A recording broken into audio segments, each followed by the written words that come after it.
Salut les vaillants, salut les vaillantes. J'espère que vous allez tous et toutes bien. En cette début de saison du Sagittaire, le seul signe de feu de l'hiver, tout du moins de l'automne, en tout cas quand on se les pèle, eh ben lui, il est là. Le seul signe de feu collectif, et ça, c'est pas n'importe quoi, c'est pas des moindres. Je suis ravie de vous retrouver aujourd'hui dans cette vidéo où nous allons analyser cette nouvelle lune en Sagittaire du 1er décembre 2024 aux alentours de 7h21 heure de Paris. Mais tout d'abord, je tenais à vous annoncer Astronaute fait son Noël.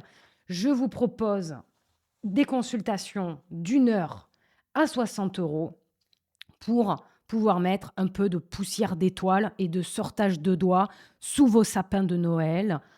On se retrouve du coup sur mon site, comme vous pouvez le voir là.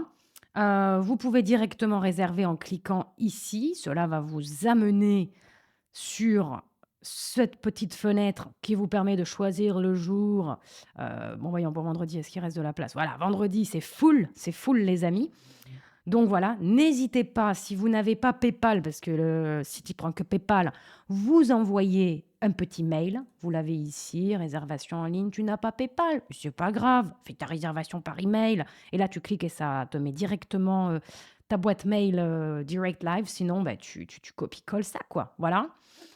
Ben voilà, ça c'était le petit mot en promo, hein. Regardez comme je me suis amusée à faire quelque chose de joli. Donc n'hésitez pas à aller le voir aussi, hein, ça fait de la visibilité sur le site, on en a besoin. Et donc, sans plus tarder, fin du moment promo, nous allons voir cette nouvelle lune en Sagittaire.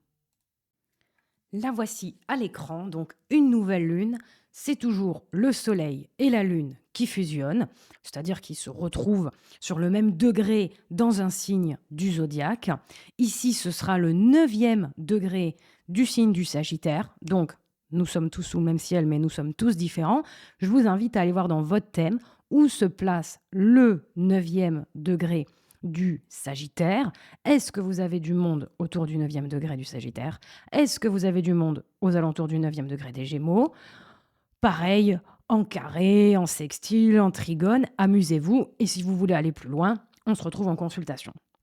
Donc, ce qui est intéressant, c'est que, oui, la nouvelle lune, c'est un moment de redémarrage, hein, c'est une nouvelle lune, donc c'est un nouveau cycle lunaire. C'est la face cachée de la lune qui est éclairée lors d'une nouvelle lune. Donc déjà, symboliquement, il y a toujours un truc d'intéressant au niveau de l'introspection, se regarder à l'intérieur, regarder son nombril. On part de nos racines, de nos fondations dans le signe concerné, donc en fonction de la couleur du signe, etc. Donc là, nous sommes dans un signe fougueux, qui est le Sagittaire, hein, dernier signe de feu, comme je vous disais à l'intro, hein, seul signe de feu quand on se les gèle, seul signe de feu dans l'hémicycle collectif. Donc, de l'enthousiasme, de la fougue, de l'humour, de la spiritualité, de la philosophie. Oui, c'est une nouvelle lune philosophique.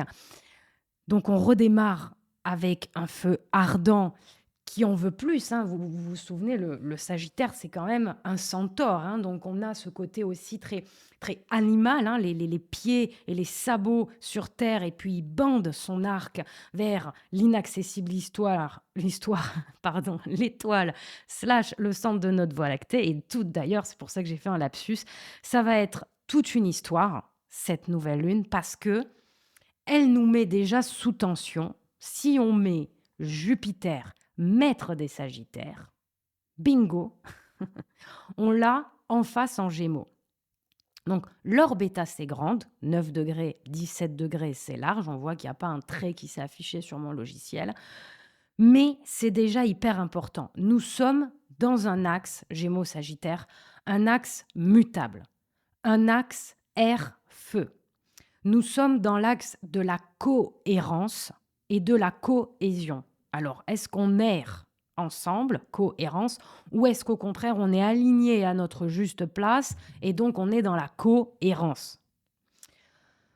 Ici, c'est assez tendu. Mais Lulu, l'univers ne laisse jamais rien au hasard.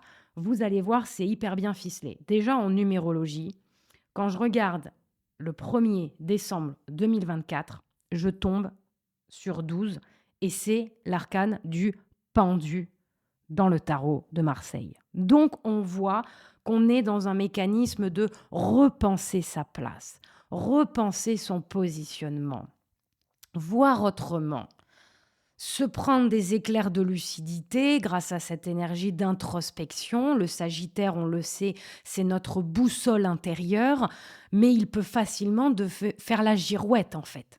Donc attention à ça. Ici, nous recalculons l'itinéraire dans notre GPS intérieur. Alors peut-être que la destination qu'on a mise, c'est la bonne, mais l'intention, la projection, la fougue, l'enthousiasme que porte ce signe sous cette nouvelle lune qui est quelque part opposée à Jupiter puisque le maître des Sagittaires est à l'opposé de chez lui, donc il est dit en chute si mes souvenirs sont bons. Vous voyez, il y a un peu une plaque tournante, il y a un peu attention, on est sur les starting blocks, on est chaud patate. Et il faut faire attention parce que sur les starting blocks, il ne faut pas faire de faux départ. Vous voyez, là, j'ai l'image des gens qui font des trucs nautiques, là, vous savez, à la piscine dans les JO. Et puis, s'il y a le gars qui lance le départ et qui se trompe ou qui a un bruit dans l'assemblée qui ressemble à un comme ça, eh bien, paf, il y en a un qui saute et tac, il est éliminé. Là, c'est un petit peu l'ambiance, vous voyez. On est sur les starting blocks, mais attention au faux départ. Surtout qu'il n'y a pas que cette présence de Jupiter en Gémeaux qui nous dit attention, plaque tournante, réorientation, repositionnement personnel, cohérence ou cohésion intérieure. Nous avons d'autres choses qui vont nous dire ça. On va les mettre à l'écran petit à petit. Donc, en tout cas, on est dans un signe, dans une nouvelle lune, dans un axe qui nous parle de quête de sens. Mais cette quête de sens, sous cette nouvelle lune-là, peut aussi nous amener une perte de repère. Entre girouette et boussole, c'est toujours la bascule. Quand je vous parle du Sagittaire, je parle souvent de ça. Donc, ici, dans cette nouvelle lune de repositionnement intérieur, vis-à-vis de nos idéaux, vis-à-vis de nos espoirs, vis-à-vis de la société et de la place que nous prenons dans la société. Les 4 derniers signes du zodiaque, Sagittaire, Capricorne, Verseau, Poisson, nous parlent éminemment du social et du collectif et de l'ensemble. Donc ça y est, là, on embraye sur les 4 derniers signes qui ne sont pas des moindres. Luc Biget nous le partage même dans ses ouvrages. Ce sont les signes les plus compliqués d'accès, synthétiser, vraiment comprendre, appréhender, s'imprégner, intégrer.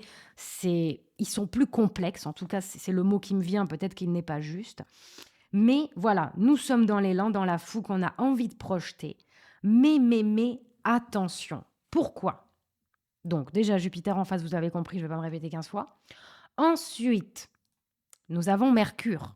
Et vous voyez qu'il y a un petit R, donc il est rétrograde. Et quand Mercure est rétrograde, c'est-à-dire qu'il est en moonwalk, c'est-à-dire que du point de vue de la Terre, il recule, vous vous doutez bien que cette planète rapide qui nous parle du mental, de l'intellect, déjà, elle est à l'opposé de chez elle, puisque Mercure est en domicile en Gémeaux, là il se trouve en Sagittaire. Cette configuration Mercure opposé Jupiter, dans cette double réception avec les deux en chute, on l'a déjà eu lors de la dernière pleine lune en Taureau. Je vous renvoie à cette vidéo si vous ne l'avez pas vue ou si vous voulez vous refaire une piqûre de rappel. Mais déjà, la pleine lune en Taureau nous parlait d'une espèce de ingratitude, ou en tout cas, j'avais utilisé un autre terme, c'était quoi ? Insatisfaction, qui nous mène vers le don de soi. Et là, nous sommes dans ce que j'appellerais non pas l'insatisfaction, mais la frustration. On est sur les starting blocks, on a envie de lancer nos projets, nos idéaux. Idéaux, très, très Sagittaire, lui qui vise le centre du système solaire et de la Voie lactée. Donc, La constellation du Sagittaire se place sur l'endroit le plus lumineux dans le ciel de nuit. Donc, vous voyez, bon, je ne vais pas vous faire tous les parallèles en astronomie, astrologie. Vous me connaissez, j'adore ça. On se retrouve en cours ou en consultation pour ça.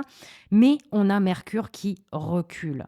Et vous savez que quand Mercure recule, c'est tous les 3 mois. C'est pas pour nous rendre neuneux, teuteux ou zinzin. C'est l'univers fait ça, c'est qu'on en a besoin aussi. C'est une opportunité de repenser, de se repositionner, de à l'instar du pendu. Putain, le pendu, ça tombe trop bien pour ce jour-là, je trouve. Vous voyez quand même la cohérence qu'il y a dans l'ambiance incohérente et frustrante que nous vivons. Donc, repenser son positionnement, repenser ses idéaux, pourquoi on agit, dans quoi prennent racine nos envies, est-ce qu'on veut écraser les autres, est-ce qu'on veut asseoir notre vérité, hein, n'oublions pas que le Sagittaire peut être dogmatique, qu'est-ce qu'il y a derrière au niveau de l'ego, que ce soit auto-sabotage ou au contraire pour d'autres, chacun va le vivre différemment, mais au contraire pour d'autres, ben, ça peut être, voilà, vous en faites trop, vous êtes trop, entre guillemets, dans l'ego, dans le feu, c'est pas que c'est mal, c'est qu'en tout cas, il est mal équilibré. Et cette nouvelle lune nous invite grandement à équilibrer cette fougue, cet enthousiasme, ce positionnement intérieur, cette vérité intérieure pour que ça ne fasse pas une vérité absolue à imposer au monde. Donc, on repense le pourquoi du comment de nos actes. Et ce qui est très intéressant, c'est que du coup, je vais mettre Mars, puisque Mars, c'est la fougue, c'est l'élan. Nous l'avons à 5 degrés du Lion. Alors là, si on n'a pas de tapis rouge, on se le crée, quoi. Vous voyez, puis on va piquer la couronne du voisin pour la mettre sur sa tronche, hein. On en a un pouvoir qui a Mars en Lion de mémoire, hein, mais il a rétrograde, hein, donc parce que c'est notre projet, mais surtout le mien. Donc, on a ce Mars fougueux. Mars, c'est le bras droit du Soleil. On l'a à 5 degrés, donc vous voyez, 5 degrés, 9 degrés, on a un trigone d'affiché. Donc, Mars soutient totalement ce truc-là qui est un mix de fougue, d'enthousiasme et de frustration. Je vous le répète, hein, donc déjà, elle est tendancieuse, elle est technique, cette nouvelle lune. Mais, on le sait, quelques jours après, Mars va rétrograder. Nous allons avoir Mercure rétrograde et Mars rétrograde en même temps, les amis. D'ailleurs, j'oubliais, je souhaite un putain de méga super anniversaire à tous nos amis Sagittaires, à tous nos placements en Sagittaire. Sachez que du coup, cette année, vous allez avoir un Mercure rétrograde à partir du 1er décembre. Si vous êtes né voilà, à partir du 1er décembre, vous allez avoir un Mercure rétrograde. Si vous êtes né un peu plus tard en décembre, vous allez aussi avoir Mars rétrograde. Et surtout, vous allez avoir votre planète maîtresse qui est Jupiter opposée à chez vous. Et ça va s'inscrire dans votre révolution solaire. Et c'est pas des moindres. Tous les ans, et tout le monde ne vit pas tous les ans sa planète maîtresse opposée à son soleil natal. Et il y a des signes qui ne peuvent pas vivre ça. Je pense notamment aux vierges, par exemple, qui ont Mercure en dominant. Ben, on n'a jamais un soleil opposé Mercure. En tout cas, dans ce système solaire et sur ce plan de l'univers, on n'est pas apte à encaisser un Mercure opposé soleil, quoi. Donc, c'est incroyable. Tous les Sagittaires, dans leur évolution solaire, vont avoir cette configuration à différents degrés, à différents... Voilà, regardez où ça tombe, on se retrouve en consulte en Révo si vous voulez qu'on aille creuser ça. Mais force à vous et voyez ça comme une opportunité parce que ça arrive qu'une fois tous les 12 ans déjà, puisque Jupiter met 12 ans à faire le tour, il reste un an par signe.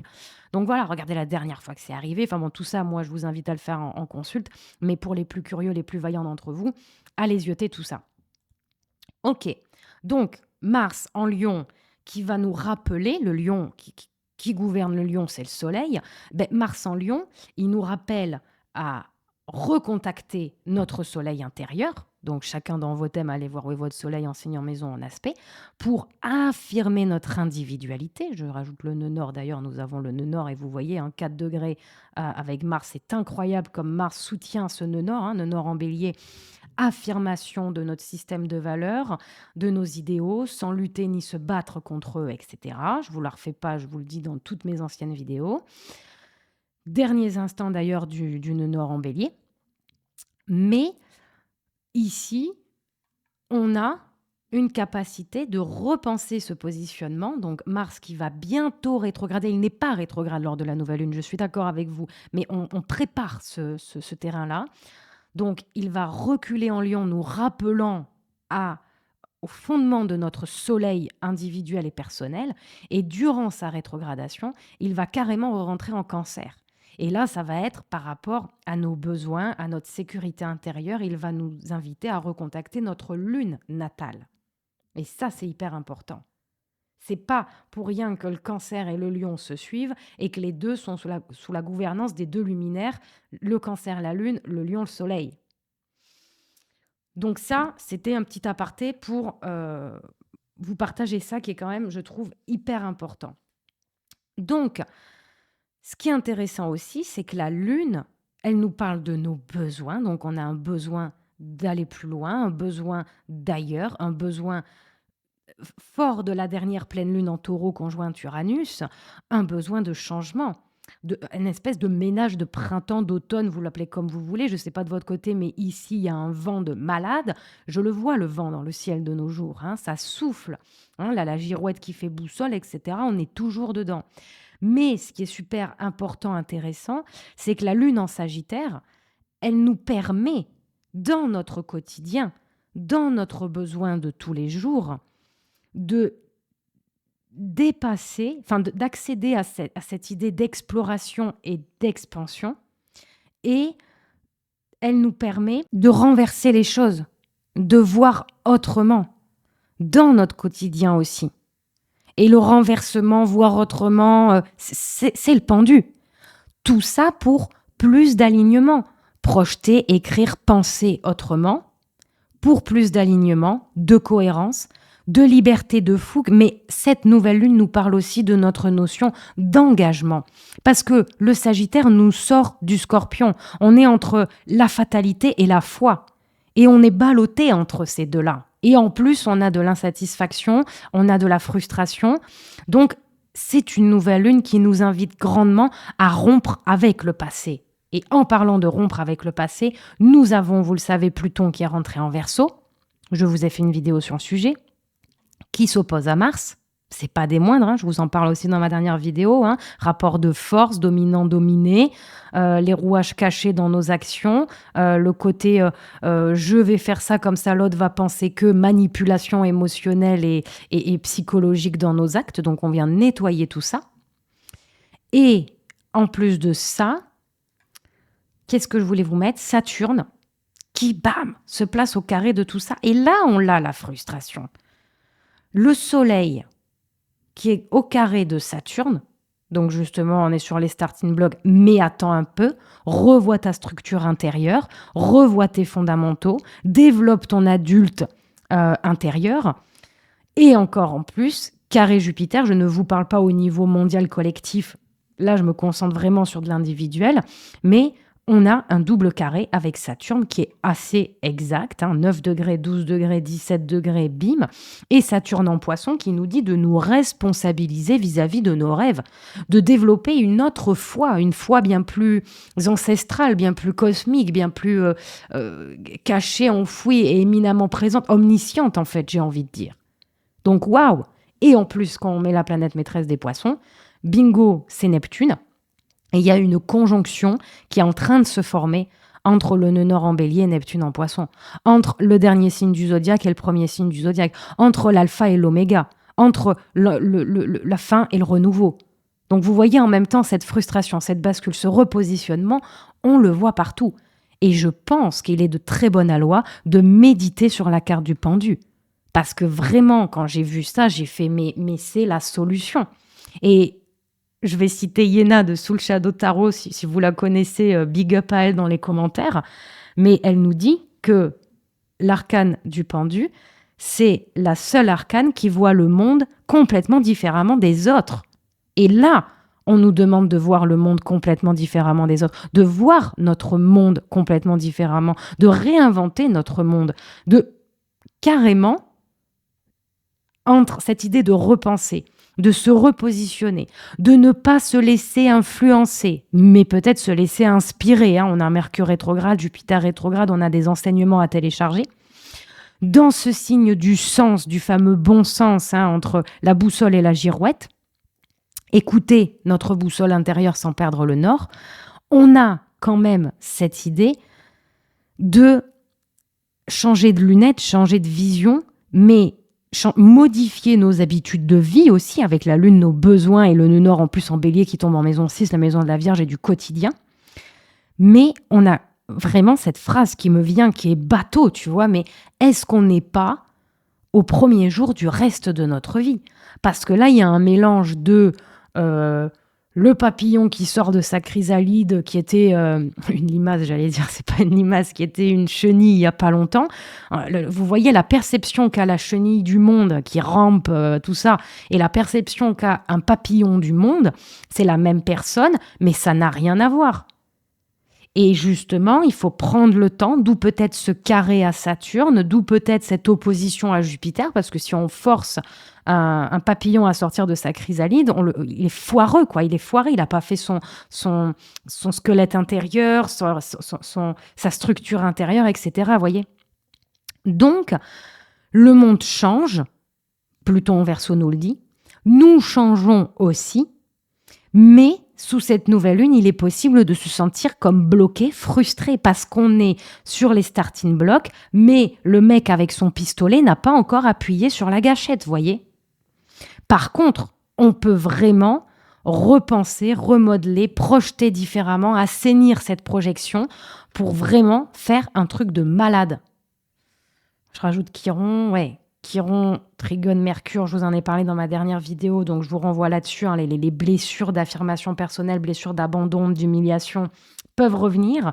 Mais là, on a un terreau aussi beau que dangereux. En fait, c'est comme si le Sagittaire, là, le centaure, il avait besoin de lunettes pour viser parce qu'il est myope et il est en train de capter qu'il n'est pas solidement ancré sur terre, mais dans un peu de la gadoue, pour pas dire des sables mouvants. Donc vous voyez, il y a un peu se repositionner avant de tirer, parce que si on tire notre arc alors qu'on louche et qu'on on a des talons aiguilles à la place des sabots, vous voyez, c'est un peu compliqué. Dites-moi en commentaire si ça vous parle. Et vous le savez, vous pouvez juste faire un petit commentaire avec un rébut de smiley. C'est cool aussi. C'est pour mettre en PLS l'algorithme et sa tyrannie. Donc, où en étais-je entre mes notes, mon envolée intuitive et tout ça, où j'en suis? Donc voilà, quand la frustration devient un moteur, repensez à l'arcane du pendu. Je ne peux pas mieux dire que vous renvoyez là-dessus. Quand la frustration devient un moteur et surtout que la demi-mesure n'est pas le credo du Sagittaire. La colère et la frustration sont des sources de pouvoir et de changement, mais c'est aussi des moments qui nous perturbent, c'est des moments qui nous déstabilisent. Voilà. Donc, essayons de retrouver notre cohérence intérieure. N'attendons pas forcément de voir se réaliser dans la matière, dans le quotidien, la réalisation, la confirmation. C'est une épreuve de foi. C'est une épreuve de foi aussi. La confirmation de nos idéaux. Là, on est en train de vouloir réaliser une putain de statue, un truc merveilleux, on veut édifier quelque chose de grandiose, mais on est en train de choisir quelle terre on va prendre, quelle peinture on va prendre, vous voyez, comme si on était en train de faire notre maison avec tous nos idéaux, mais on ne peut pas faire ça en achetant du matos à Action, quoi, vous voyez. Là, si on brûle les étapes, on va prendre des trucs qui ne sont pas à la hauteur de ce qu'on veut faire. En fait, l'univers, il est en train de te dire, mais attends, regarde tout ce que tu veux faire d'extraordinaire et prends le temps de bien le faire, s'il te plaît. Parce que tu peux pas brûler les étapes, mettre la charrue avant les bœufs, lancer des plans sur la comète. Ça, le Sagittaire, il sait faire. Ça, Mars en Lion, il sait faire. Et ça, Chiron en Bélier, il sait se dire, oh non, mais je mérite pas, oh non, je vais pas y arriver, oh non, c'est pour les autres. Stop! Et vous êtes en tête-à-tête avec vous-même. L'univers, il vous donne le mic. La lune, en plus, en Sagittaire, nous ramène aussi à notre enfant intérieur, qui est là en mode, putain, j'ai toujours voulu faire ça. Ok, comment tu vas faire? N'essaye pas de savoir combien de temps ça va prendre. Arrête de regarder 10 000 tirages de cartes pour savoir si c'est fait pour toi ou pas. Il n'y a que toi qui peux t'autoriser à écrire la suite de ton histoire. Et à chaque fois, de toute façon, les nouvelles lunes en Sagittaire, moi, ça me fait penser à la planète au trésor. Dis-toi que rien n'est écrit, l'avenir se construit. Il n'y a que toi pour savoir quelles sont vraiment tes envies. Vous voyez, bon, je chante super faux, mais c'est ça. fan de Disney, Pixar, tout ça, vous le savez. Mais c'est ça. Écoutez-vous ça à fond. Reconnectez-vous à votre âme, à votre fougue. Mais c'est pas pour faire des faux départs. Voilà, s'il vous plaît. Bon, je vais m'arrêter là pour cette interprétation de nouvelle lune en Sagittaire, les vaillants. La prochaine pleine lune en Gémeaux, elle est what the fuck. On a un putain de programme cosmique. Lulu, il nous réserve des surprises de malade. Donc voilà, prenez le temps. On se retrouve en consultation si vous voulez aller plus loin. Prenez soin de vous. Bise cosmique sur vos tronches. Et à tout bientôt là-haut.